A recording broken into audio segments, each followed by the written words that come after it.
This presentation is on extensor mechanism, rupture, quadriceps, patellar tendon, and also tibial tubercle fractures, bipartite patella. I'm Mary Lloyd, Ireland, professor of orthopedic surgery at the University of Kentucky in Lexington.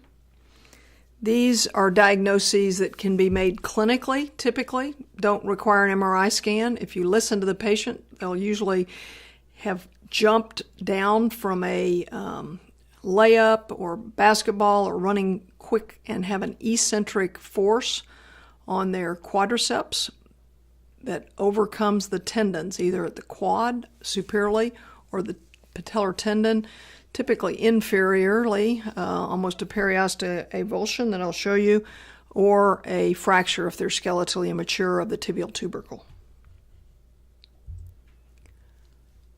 Little introduction, then we'll talk about quad tendon ruptures, patellar tendon ruptures, tibial tubercle fractures, bipartite stress fractures, that again is an extensor mechanism disruption, and a case of calcification of the quad tendon with subsequent quad tendon or extensor mechanism insufficiency.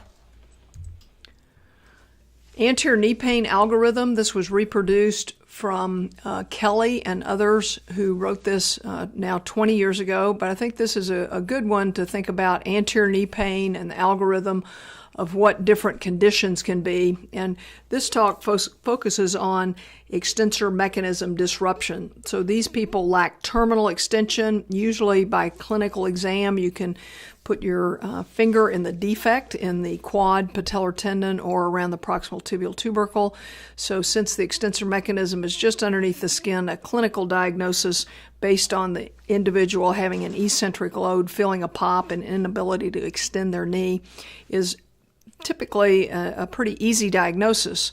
Now the treatment is pretty straightforward as well, because if the quad is still tugging on an insufficient or a ruptured tendon or a fracture of the proximal tibial tubercle, then that does need to be fixed. So appropriate consultation with orthopedist for fixation of these injuries needs to be done. There are certain medications that are linked to tendon ruptures. These include antibiotics and cholesterol-lowering medications. The Fluoroquinolones, which are frequently used for many infections, are one of these. Cipro, Floxin, ofloxacin, and you can read that list. Levaquin. And also the statins, which can have some muscle pain, fatigue associated with them, are also associated with lower extremity tendon ruptures.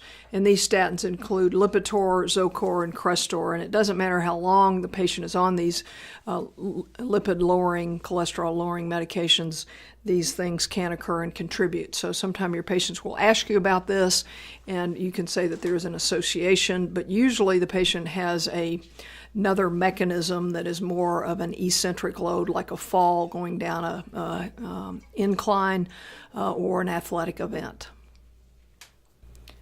For more information, this is my.com.